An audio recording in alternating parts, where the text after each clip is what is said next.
Modifier notre attitude. Témoignage, Nick, 40 ans. J'ai beaucoup changé. Avant, j'étais agressif. Je ne laissais rien passer. Quand quelqu'un me bousculait dans la rue, je m'énervais. Si une personne ne me tenait pas la porte quand je rentrais derrière elle, je l'invectivais. Si une autre oubliait de me saluer, je lui faisais franchement remarquer. Bref, je passais beaucoup de temps à pester contre les gens. Je me suis finalement aperçu que cela me gâchait la vie et me demandait trop d'énergie. J'ai appris à prendre de la distance avec tous les petits tracas de la vie quotidienne. Ça n'est jamais acquis, mais j'y travaille. Plus j'avance dans ma démarche de lâcher prise, et plus je me rends compte que les choses sont simples. Je crois que j'y arrive de mieux en mieux. Lorsqu'une personne me dit des paroles blessantes, je ne réagis plus comme avant, du tac au tac. Je prends de la distance, et puis c'est tout. Dans mon travail, j'ai été confronté à une responsable qui n'avait confiance en personne. Elle voulait contrôler tout le monde. Elle vérifiait, par exemple, tous les courriers que j'adressais aux fournisseurs. Elle perdait ainsi un temps précieux qu'elle aurait pu utiliser pour faire son propre travail.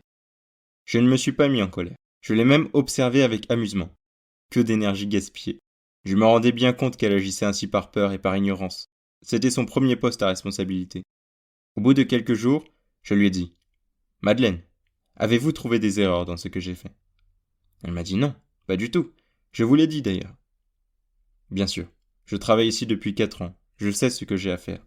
Aussi, croyez-vous qu'il soit nécessaire de vérifier mon travail ? Elle m'a dit « Il me semble que cela fait partie de ma fonction. » Non. Vous devez pouvoir vous reposer sur toute l'équipe. C'est différent. Vous perdez votre temps à nous contrôler. C'est inutile. Nous connaissons notre job. Faites-nous confiance. Essayez. J'ai un peu déstabilisé Madeleine. Je l'ai vue repartir dans son bureau, visiblement contrariée. Elle a dû réfléchir car elle nous a laissé travailler depuis cette conversation. Si je l'avais laissé faire, je crois que les relations seraient vite devenues insupportables. J'aurais été incapable d'agir ainsi il y a quelques années. Je serais devenu agressif et je me serais mis en colère après elle. Désormais, je suis plus serein. J'estime davantage les gens.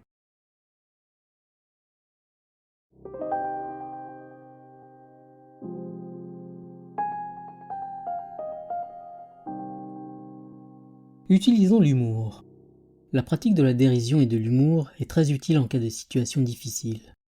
En essayant d'en rire ou d'en sourire, nous dédramatisons les choses et nous les rendons plus supportables. Cela permet de relativiser. La situation est-elle si grave dans le fond ? Ainsi, Nick a pu améliorer l'attitude de Madeleine grâce à son détachement amusé. L'humour lui a permis de voir les craintes de Madeleine et de pouvoir lui parler sans la blesser. N'entretenons plus la souffrance. Souffrir est insupportable et pourtant, nous nous complaisons dans la douleur. Nous nous accrochons à elle plutôt que de vivre autre chose. C'est la peur de l'inconnu qui nous empêche de modifier notre comportement. Qu'est-ce que nous risquons à laisser tomber la souffrance ? Il est tout à fait possible de la mettre de côté. Si nous ne la souhaitons pas, prenons la décision de ne pas y céder. Dépistons l'arrivée des émotions. Nous n'avons pas reçu le carton d'invitation pour le mariage d'un ami, alors qu'il nous en parle depuis 6 mois. Un flot d'émotions s'empare de nous, de la surprise, mêlée à de la colère et à de la tristesse. Si nous sommes attentifs, nous nous rendons compte que nos émotions sont le reflet de ce que nous éprouvons et pensons. Nous nous sentons écartés de la fête et donc rejetés. Nous sommes blessés car nous pensions que notre ami nous estimait et donc nous inviterait.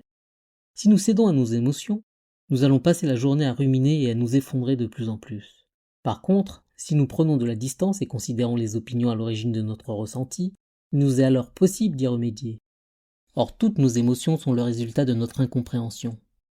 Nous ne comprenons pas pourquoi notre ami ne nous a pas invités.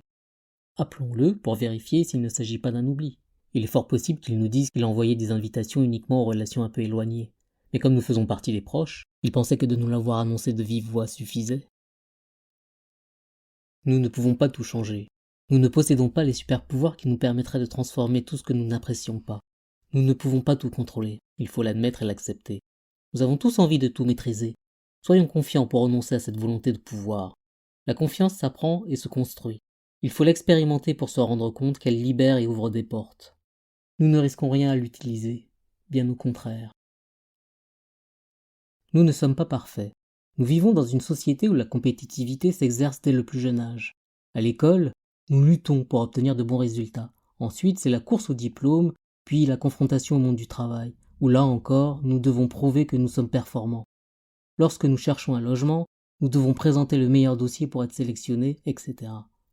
Ainsi, dans de nombreux domaines, nous essayons d'être les meilleurs. Or, cette attitude ne va pas du tout dans le sens du lâcher-prise. Sachons reconnaître au contraire nos imperfections. Nous ne sommes pas meilleurs ni parfaits. Arrêtons de courir après des honneurs artificiels. Essayons d'être nous-mêmes en toute simplicité. Nous ne savons pas tout faire, acceptons nos limites.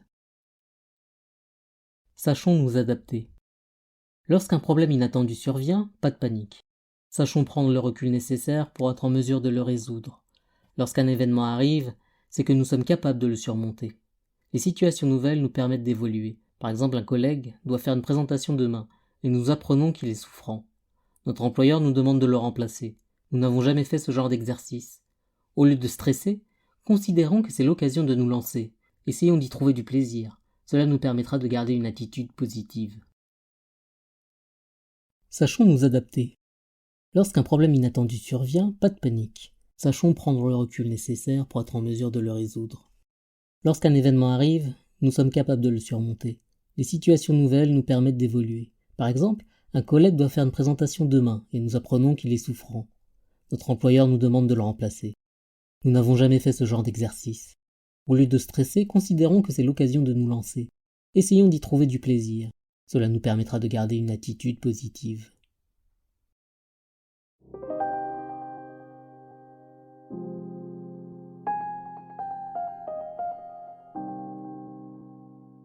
Que devons-nous retenir ? Tout d'abord, soyons responsables. En surveillant nos émotions et nos pensées, en prenant du recul sur les événements et en ne jugeant pas précipitamment les autres, nous adoptons une attitude pleine de sagesse. Cette bienveillance témoigne d'une responsabilité. Nous prenons ainsi notre vie en main. Nous ne sommes plus ballottés par les situations, mais au contraire, nous intervenons en toute lucidité. En apprenant le lâcher-prise, nous devenons de plus en plus autonomes. Écoutons notre vérité. Lorsque par exemple nous avons l'impression de traverser une situation désespérée, il est toujours possible d'y remédier. La solution ? Arrêtons-nous. Respirons. Écoutons le soi. C'est au calme, dans le silence intérieur, que la lumière se fait. Nous avons tous au fond de nous une petite voix qui nous souffle ce qu'il faut faire. Et enfin, transformons notre façon de penser.